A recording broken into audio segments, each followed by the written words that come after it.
हाँ अंसारी, आप सभी दोस्तों का बहुत बहुत स्वागत करता हूँ। आज का हमारा टॉपिक जो है दोस्तों, वो बेहद ही इम्पोर्टेंट है। इम्पोर्टेंट क्या है? देखिए, यूजीसी नेट का फर्स्ट पेपर जो होता है एग्ज़ाम, वो उस पर आधारित मैराथन क्लास होगी और मेमोरी यानी स्मृति पर आधारित रहेगी टॉपिक पर। तो जिसमें explicit memory, implicit memory, episodic memory scheme से जैसे टॉपिक दिख रहे हैं, यह topic UGC net paper 1 teaching aptitude और कॉग्निटिव साइकोलॉजी पार्ट से जुड़ा हुआ है। नीचे मैं आपको इसी टॉपिक पर आधारित 15 महत्वपूर्ण प्रश्न दे रहा हूँ एमसीक्यू फॉर्मेट में। कहने का तात्पर्य 15 नहीं 100% होने वाले हैं, लेकिन इस पर आधारित ये टॉपिक है, इस पर आधारित प्रश्न 15 प्रश्न मिलेंगे। तो स्टार्टिंग करता हूँ यूजीसी नेट पेपर 1 मेमोरी यानी स्मृति, important questions for your video के लिए। स्मृति यानी मेमोरी का अर्थ क्या है?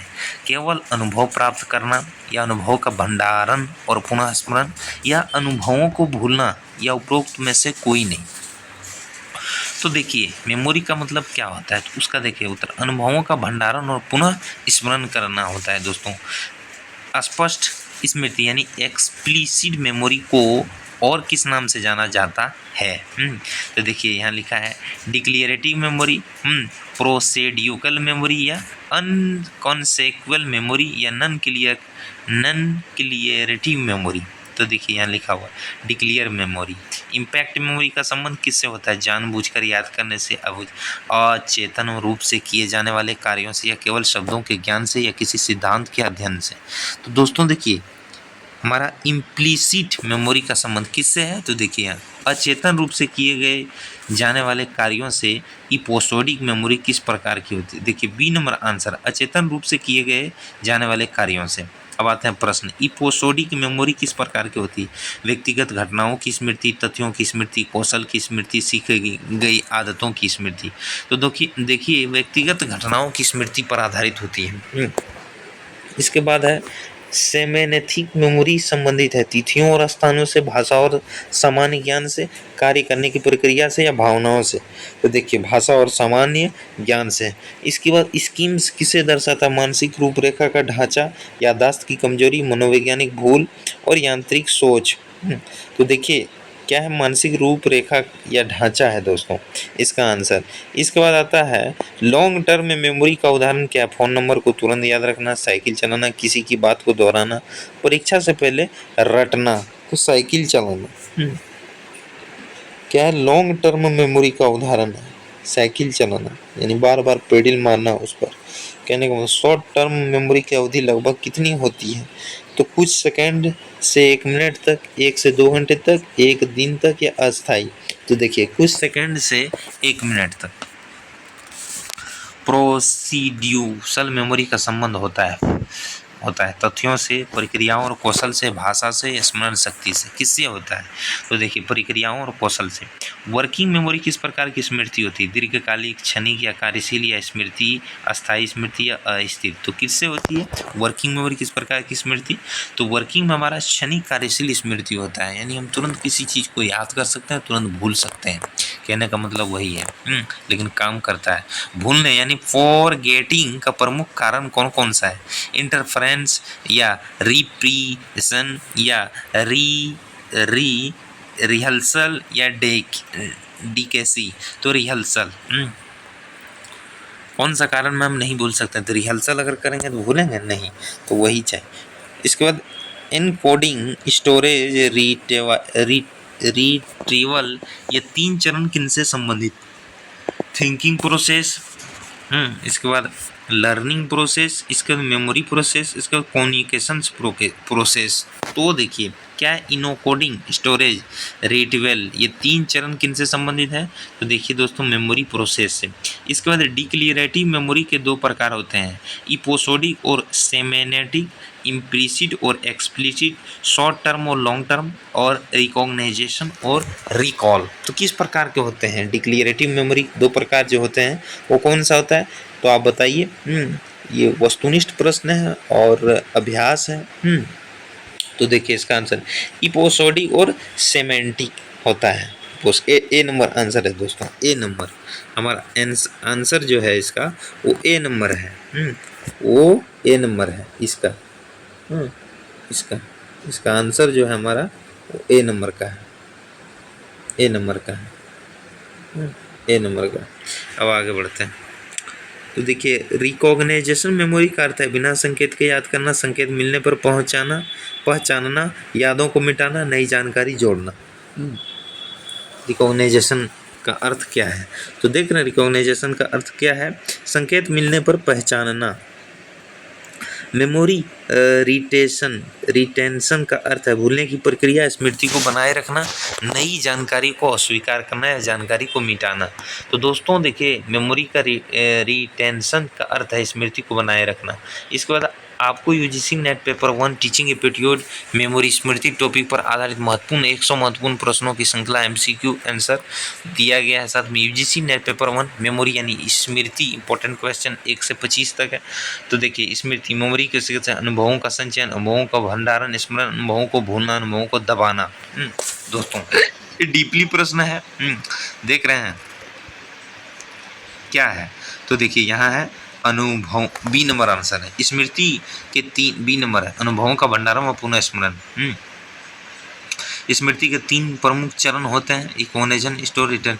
तो हम यहाँ तक पढ़ चुके हैं। तो क्यों मेमोरी रिटेंशन का अर्थ? तो आगे बढ़ते हैं। हमारा है ये थोड़ा इसमें क्लियर किया गया था दोस्तों।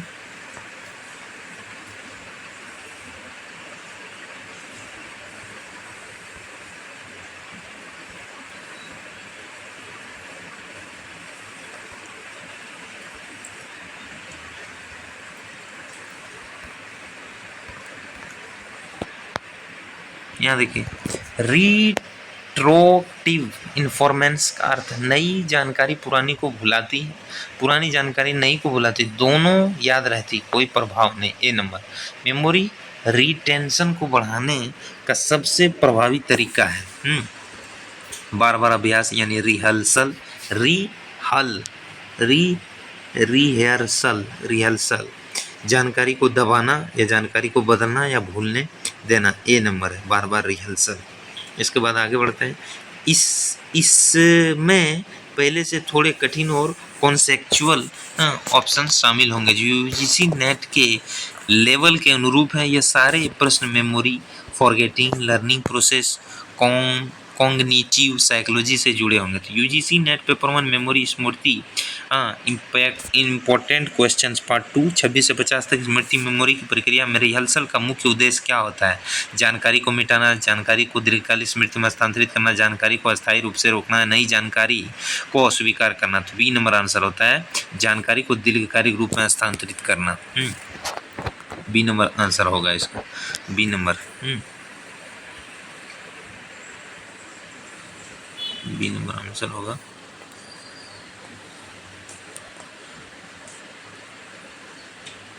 बी नंबर आंसर होगा।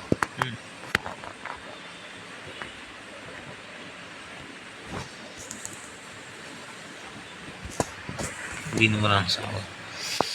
अब आगे बढ़ते हैं।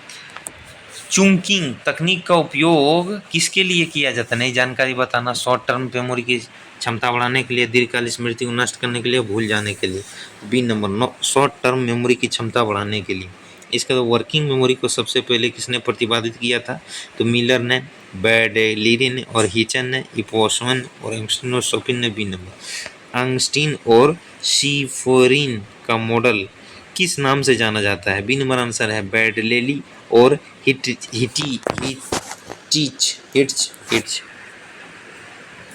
यह हिटच है दोस्तों। आगे बढ़ते हैं। इसके बाद एंगस्टीन और सिम्फॉर्म का मॉडल किस नाम से जाना है? Dual code model, multi store model, semantic model, procedural model. B number multi store model होगा, मल्टी स्टोर मॉडल है, मल्टी स्टोर मॉडल। इसके बाद आ जाएगा multi store. Ebbinghaus forgetting curve भैया बताती सीखने की दर, भूलने की दर। इसके बाद है रीलर्निंग की गति, स्मृति की स्थिरता। B number according to B number है। इसमें व्याख्या नहीं है, कठिन प्रश्न है। इसके बाद देखिए यहाँ क्या मिलेगा? According to Ebbinghaus most forgetting ओक्रिस, धीरे धीरे और समान रूप से सीखने के तुरंत बाद, समय बीतने के बाद या दोहराने के बाद। तो according to Ebbinghaus most forgetting occurs, b number, सीखने के तुरंत बाद। मेमोरी स्पैन शब्दों को किसने परिभाषित किया था? मेमोरी स्पैन शब्द को मिलर ने, बर्टेले ने, स्कैम्पर ने, पॉडल, ए नंबर मिलर ने अपनी मैजिकल नंबर 7+2 किससे संबंधित बताए थे? ध्यान यानी अटेंशन मिलर ने। शॉर्ट टर्म मेमोरी की क्षमता, दीर्घकाल स्मृति की सीमा, भूलने की प्रक्रिया। शॉर्ट टर्म मेमोरी की क्षमता मिलर ने अपनी मैजिकल नंबर 7+2 में किससे संबंधित बताया था?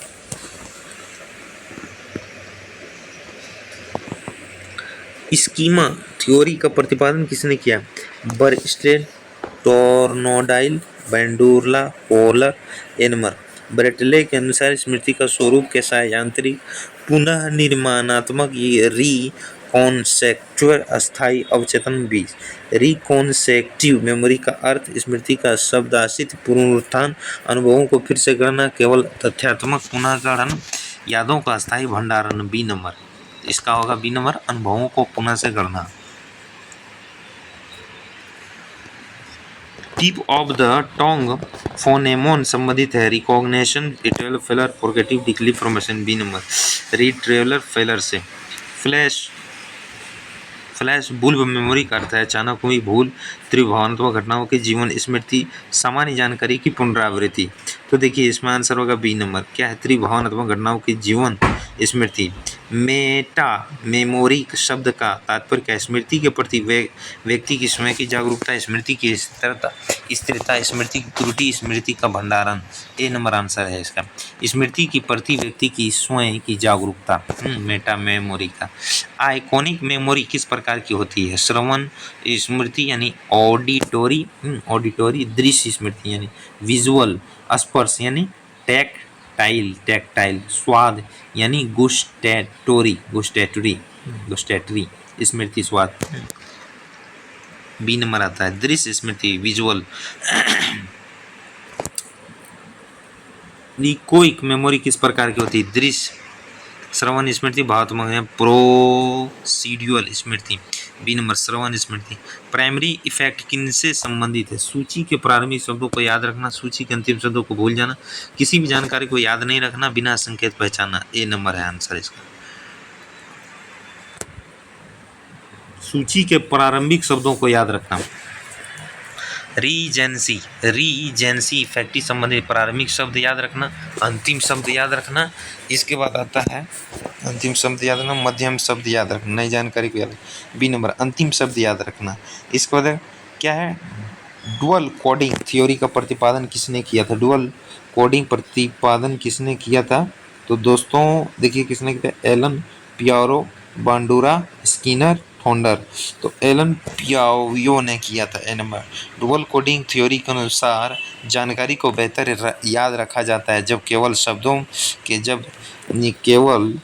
में प्रस्तुत हो, केवल चित्रों में प्रस्तुत हो, शब्द और चित्र दोनों में प्रस्तुत हो, मौखिक रूप से दोहराई जाए। क्या? डुअल कोडिंग थ्योरी यानी डबल कोडिंग में दिया जाए, तो केवल शब्दों में नहीं, केवल चित्रों में नहीं, शब्द और चित्र दोनों में। सी नंबर आंसर होना चाहिए, सी नंबर है ना।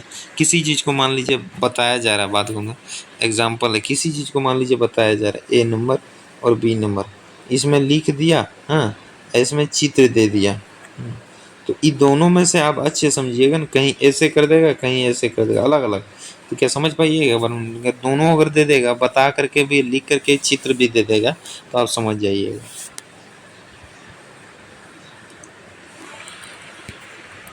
तो इसका ये है सी नंबर। अब आगे बढ़ते हैं। सिमेनेटिक नेटवर्क थ्योरी का आधार क्या है? विचारों का परस्पर संबंध, mechanical representation, emotional association, code. क्या है? कंडीशनिंग। ए नंबर, विचारों का परस्पर संबंध।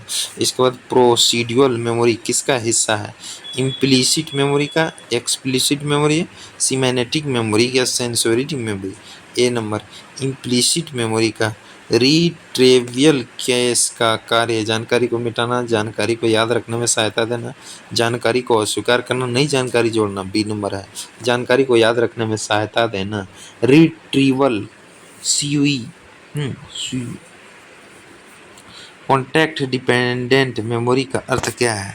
कॉन्टेक्ट में समान परिस्थितियों में बेहतर स्मरण, विपरीत परिस्थितियों में भूल, इसका भावात्मक रूप से अलगाव, किसी भी परिस्थिति में याद रखना।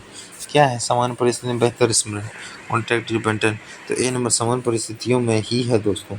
इसको स्टेट डिपेंडेंट मेमोरी करता है मानसिक अवस्था समान होने पर स्मृति बेहतर होती, भिन्न अवस्था में स्मृति तेज हो, शारीरिक अवस्था पर स्मृति निर्बाध नहीं होती, परिस्थिति बदलने पर स्मृति बढ़ती है। ए नंबर। अब आते हैं दोस्तों 51 से 75 UGC नेट पेपर 1 मेमोरी स्मृति इम्पोर्टेंट क्वेश्चंस हैं। एडवांस का आपको मिलेंगे। क्वेश्चंस का टाइप हमारा आगे बढ़ चुका है, देखिए, है ना। तो क्या आप चाहेंगे? अगर आप चाहिएगा तो हमें बताइए, मैं इसका भाग दूसरा लेकर के आ रहा हूँ। और नहीं तो मैं क्लासेज को यहीं समाप्त करना चाहता हूँ। आप कमेंट में मुझे ज़रूर बताएं, क्योंकि एक चीज़ को ही अगर आप रिपीट करके सुन लीजिएगा तो अच्छा रहेगा। लंबी क्लासेज रहेगी तो उसमें आप लोग थोड़ा ध्यान कम देते हैं। 2 क्लासेज में कर दूंगा। तो आज का टॉपिक मैं ये समाप्त करता हूँ। आगे का भाग इसके दूसरे पार्ट में मिलेंगे आपको, जो भी बचे हुए हैं दूसरे पार्ट में इसके काल मिल जाएंगे। थैंक यू दोस्तों, आज का क्लास यहीं समाप्त करता हूँ। चैनल पर जो नए हैं चैनल को सब्सक्राइब करें, लाइक करें, शेयर करें, कमेंट करें। और हाँ, कैसा लगा हमारा कार्यक्रम, मैंने कि ये क्लास, हमें ज़रूर बताइएगा। अपनी प्रतिक्रिया हमें ज़रूर दीजिएगा और दूसरे को चैनल को लिंक जो है वो शेयर कीजिएगा दोस्तों। धन्यवाद।